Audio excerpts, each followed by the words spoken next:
श्रावणाचा पवित्र महिना सुरू आहे। वातावरणही कधी पाऊस कधी ऊन पडतंय, कधी ढगांच्या आडून मध्येच डोकावणारं इंद्रधनुष्य दिसतं। प्रसन्न वाटणाऱ्या या वातावरणात घरी काहीतरी नकारात्मक घडतंय हे पटकन जाणवतं। जेव्हा कधी तुम्ही एखाद्याच्या घरात जाता जिथे नकारात्मक ऊर्जा जास्त असते, तेव्हा तुम्हाला तिथे थांबूही वाटत नाही। घरातील सदस्यांचे वाद होणं, एकमेकांशी अबोला धरणं, धंद्यात अचानक नुकसान होणं, या सगळ्या गोष्टींवरूनच लक्षात येतं की घरात काहीतरी चुकतंय। कोणीतरी आपल्या घरावर काळा जादू केलाय। हे कंस ओळखायचं हे पाहूया। जेव्हा एखाद्या व्यक्तीवर अचानक संकटे येऊ लागतात तेव्हा त्यामागे काही नकारात्मक ऊर्जा असू शकते असे मानले जाते। तंत्रशास्त्रामध्ये असे काही उपाय सांगण्यात आले आहेत ज्याद्वारे तुम्ही कुटुंबातील जादूटोण्याचे लक्षण जाणून घेऊ शकता। यासोबतच यापासून सुटका करण्याचे काही उपायही तंत्रशास्त्रात सांगण्यात आले आहेत। काळ्या जादूची प्रथा शतकानुशतके चालत आली आहे। आजही काळ्या जादूवर विश्वास ठेवणारे अनेक लोक आहेत।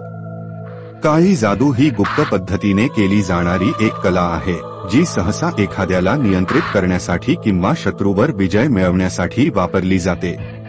घरातील नकारात्मक समस्या तंत्रशास्त्रानुसार जर एखाद्या व्यक्तीच्या जीवनात सतत पैशाची हानी, मानसिक तणाव, भीती, आजारपण, नैराश्य इत्यादी होत असेल तर हे सूचित करते की नकारात्मक ऊर्जा तुमच्यावर किंवा तुमच्या कुटुंबावर वावरत आहे। जेव्हा या गोष्टी बराच काळही पाठ सोडत नाही, तेव्हा हे जादूटोण्याचे लक्षण असू शकते असे समजावे।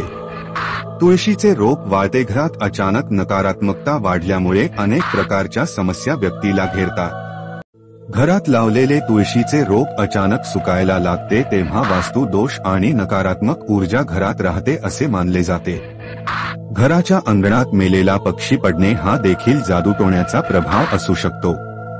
घरी कावळे येणं, आपल्या घराच्या आसपास कावळे पाहायला मिळतात। मात्र घरात कावळे असूनही ते जर तुम्ही दिलेलं अन्न खात नसतील तर ते अशुभ लक्षण मानलं गेलं आहे। घरात पाली नसणं हेही वाईट लक्षण मानलं जातं। घरात पाली असणं हे चांगलं लक्षण मानलं जातं। घरात पालीच नसणं हे अत्यंत वाईट मानलं गेलं आहे। पायलसंग्रामच्या नात्याचा ब्लॅक मॅजिक मुळे होणार होता द एंड। मोक्षासाठी हे उपाय करा। सुंदरकांड पठण करावे। सत्यनारायणाची कथा पौर्णिमेच्या दिवशी करावी। यामुळे नकारात्मक ऊर्जेचा प्रभाव संपतो। पिवळी मोहरी, गुळगुळ, लोबान, गोगरीत मिसळून त्याचा उदबत्ती बनवा। आता हा धूप सूर्यास्ताच्या शिखरावर ठेवा आणि 21 दिवस धूप द्या। मीठ किंवा तुरटीचा तुकडा पाण्यात टाकून पुसून घ्या। असे केल्याने नकारात्मक ऊर्जा दूर होते। शास्त्रानुसार एखाद्या व्यक्तीला, बाळाला दृष्ट लागली असेल तर त्याची वाईट नजर 3 लाल मिरच्यांनी आणि मोहरीने काढून टाका। ज्योतिषशास्त्रानुसार घरातील नकारात्मक ऊर्जा दूर करण्यासाठी घराचे प्रवेशद्वार नेहमी स्वच्छ ठेवले पाहिजे।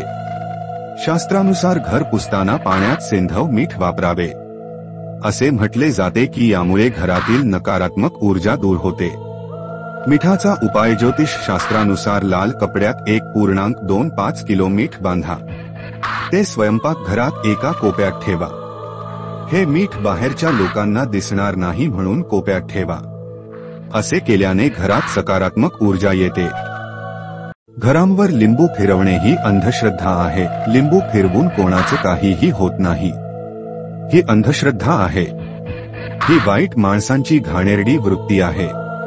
एखाद्या व्यक्तीच्या अंगात येते असा प्रकार बहुधा लोकांना एखाद्या देवाच्या मंदिरात किंवा कुणाच्या घर गादीवर जाऊन होतो।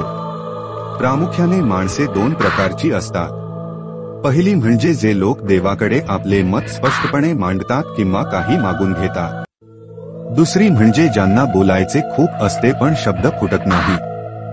मग ते लोक अंगात येणे वगैरे असे काही प्रकार करून आपण आणि शेजारील लोकांना स्वतः खूप मोठा भक्त आहे हे पटवून देण्याचा प्रयत्न करतात। घरावर किंवा वैयक्तिक कोणावर करणी प्रकार, त्याच काय आहे ना शेठ। आजकाल लोकांना कोणीही आपल्यापेक्षा वरचढ झालेला बघवत नाही आणि दुनियादारीमध्ये असे सांगितले आहेच की आपण वर जाताना शेजारचा पाय खाली खेचतो। घराशेजारी लिंबू, मिरची, कोवलं, नारळ ह्या गोष्टी टाकून आपले वाईट विचारण करणारा व्यक्ती फक्त आपल्याला आपल्या घेण्यापासून लांब नेण्याचा प्रयत्न करत आहे हा समज धरावा, कारण अशा काही गोष्टी पाहून आपण फार तर घाबरून जाऊ आणि त्यांनाही हेच होणार आहे. त्यामुळे शक्यतो दुर्लक्ष करा. भूत, प्रेत, चेडा, मुंजा, मारका मागे सोडणे. खरोखर असं वाटतं का रे की खरोखर करणाऱ्या व्यक्तीकडे अशी पण काही ताकद असेल की जो लोकांना त्रास द्यायला हे असे चुत्र धंदे करत असेल? आणि असेल तर मग स्व किंवा जनकल्याणासाठी का नाही असे काही मार्ग अवलंबत? ह्या अशा गोष्टी फक्त माणसाचा वेळ घालवण्यासाठी वापरात घेतल्या जातात. अशांना जास्त मनावर घेणं म्हणजे आपली अधोगती बोलावून घेणं असं आहे. झपाटणे, भूत किंवा खवीस भूत लागणे हा प्रकार कधी कधी माझ्याही समोर आलेला आहे. परंतु सहसा लागण झाली किंवा झपाल ह्या घटना जास्त करून महिला किंवा लहान मुले यांच्या बाबतीत घडतात. या अशा नजर लागणे असे म्हणतात. आता सर्वांना माहिती असलेला विषय म्हणजे खवीस काय असतो ते. जुन्या काळातील लोक म्हणायचे की खवीस हा पैलवान गडी होता आणि रात्रीचा तो रस्ता अडवून कुस्ती खेळायला लावायचा. जिंकला तर मागाल ते द्यायचा आणि हरला तर मारायचा. पण अजूनपर्यंत असे कोणी समोर आलेले नाही ज्याने खरोखर खवीस पाहिला आहे. त्यामुळे हा विषय बाजूला ठेवलेला बरा. थोडक्यात विषय डोक्यातून काढून टाकलेला बरा. ज्योतिषाचे म्हणणे की तुमच्या कुंडलीत कालसर्प योग आहे. तर भाऊ, मी स्वतः ज्योतिष नाही, त्यामुळे या विषयावर उगाच वाढीव काही बोलण्यात मला रस नाही. परंतु आपल्या भागातील जे कोणी माहितीतील ज्योतिष शास्त्रज्ञ आहेत त्यांच्याकडून आपण व्यवस्थित मार्गदर्शन घ्यावे. आजकाल जसे बाजारात भोंदू बाबा फिरतात तसे पंचांग घेऊन, पोपट घेऊन ज्योतिषी पण फिरायला लागले आहे. त्यामुळे सावध रहा. जगात देवाचं अस्तित्व आणि भूतमंडळींचं अस्तित्व कसं आहे ना. जगात आपण देवाचं अस्तित्व पाहतो तसेच थोडंफार बिचाया भूतमंडळींचं पण अस्तित्व मानायला हरकत नाही. मात्र प्रत्येकाला जेवढ्या तेवढं ठेवा, कारण मी विज्ञानाचाही तेवढाच आदर करतो जेवढा पुराणाचा आहे. पण उद्या जाऊन असे नको व्हायला की नवसाने जन्माला आलेला पोर आज देव खरोखर आहे की नाही हे बोलतोय.